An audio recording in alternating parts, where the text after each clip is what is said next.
Hey guys, what's going on? Shaw here. Today's video is going to bring us into the Halls of Sanguine Depths to take a look at how to properly deal with the Regal Mistdancer. Lately I've been spending a lot of time in other roles than the tank role, and I've been playing with an extremely wide variety of tanks and how they deal with frontal mechanics, which essentially prompted me to make this video. Frontal type abilities are fairly well known in the PvE setting, but are often poorly telegraphed, and honestly, normally DPS don't realize it until they're ultimately one-shot, due to either poor positioning on their part or poor tank positioning. So we see this in Halls of Atonement, Plaguefall, Spires of Ascension, and various dungeons as well.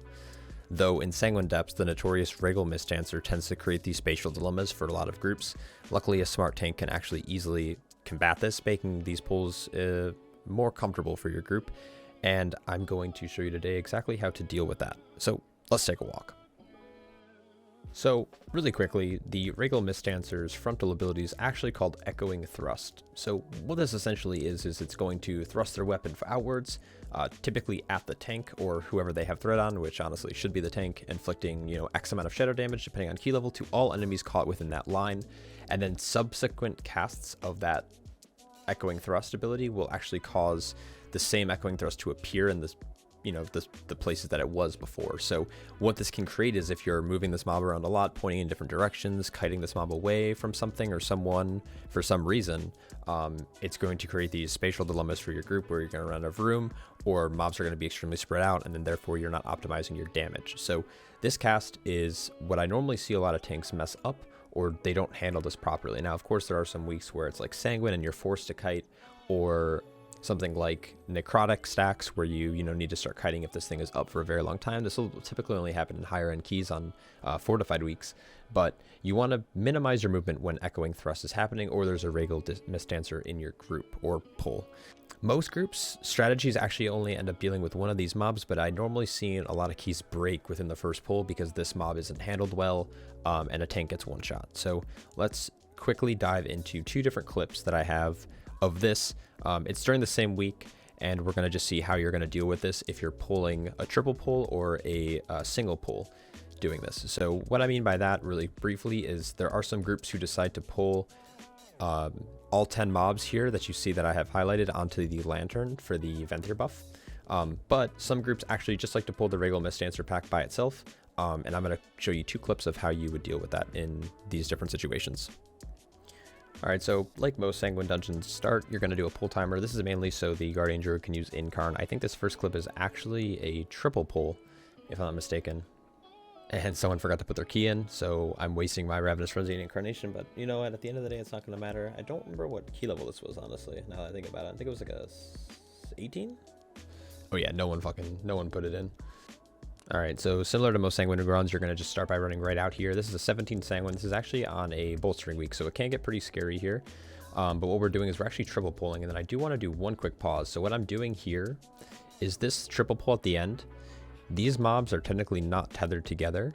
There's actually a split. So these two mobs are not attached to this mob unless you tag the Mistdancer, which is in the center. So what I'm going to do here is I'm actually going to tag this far Houndsmaster, and what this will do is it'll pull the Mistdancer to me, but this other Houndsmaster or Huntsman is actually not going to get pulled at all. So I'm targeting the Huntsmaster. I'm going to tag him with Moonfire, and then I'm going to target the Mistdancer because I want to make sure that I'm maintaining threat on him. I set focus to him just so I can if I have to tab target for other aggro issues, I'm able to quickly target back to him.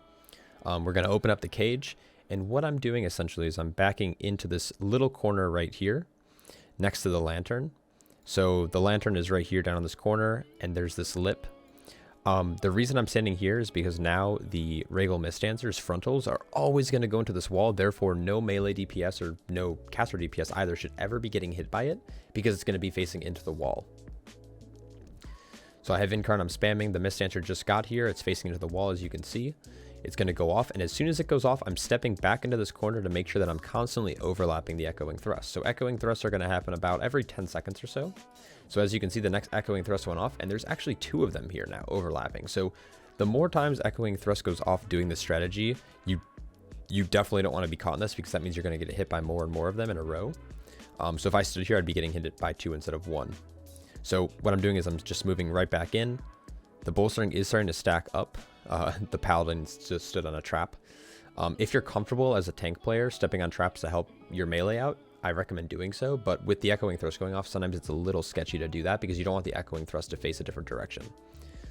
Now, if I back this up slightly, what's going to happen here is the Mistdancer is randomly going to actually like walk over to my right hand side. This happens sometimes playing tanks or playing guardians, specifically because of the bear model. So now the echoing thrust is facing into the wall, but again, it's facing into the wall and it's not facing out into this hallway. So basically now the echoing thrusts are just going to be covering this area, which means that no one should be getting hit. So that's the best way to handle this mechanic if you're doing the triple pull. Tuck yourself into this corner. He's going to pat around sometimes. It's based off of his model size and your model size. And just constantly just keep dipping in and out every time that echoing thrust goes off. That's why I also have him set focus, is because I can see that cast. Even if I was targeting something else, I can see that on my screen, the Mistdancer is going to be casting his echoing thrust. And that's pretty much it. They're in range of Urn, the lantern here. So once this guy dies, it's going to give us our buff extending to 10 stacks. The reason you do this pull like this is because if I come back to just my WoW interface, the lantern caps out at 10 targets. Here we have 3 plus 5 plus 2.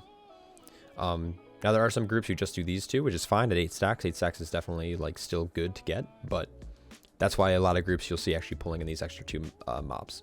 So let's then jump over to a new clip. So this is actually also going to be on my Guardian Druid as well. But this is what's going to happen if you decide to split it into two separate pulls. So same kind of concept, except it's going to just be a smaller pull, which means some DPS are going to get less damage.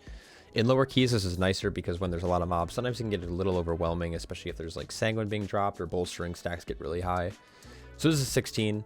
We're going to, you know, just pull kind of normally. We're going to pull it back. I normally stand in the same spot regardless because it's out of the way. People can kind of line of sight if they need to. And also just keeps everything nice and tightly stacked. All right, so skipping ahead, this is going to now be the 2 Huntsmasters plus the Mistdancer by itself. There's a few places you can stand. I typically like to stand on this little lip here where this little like indent comes out.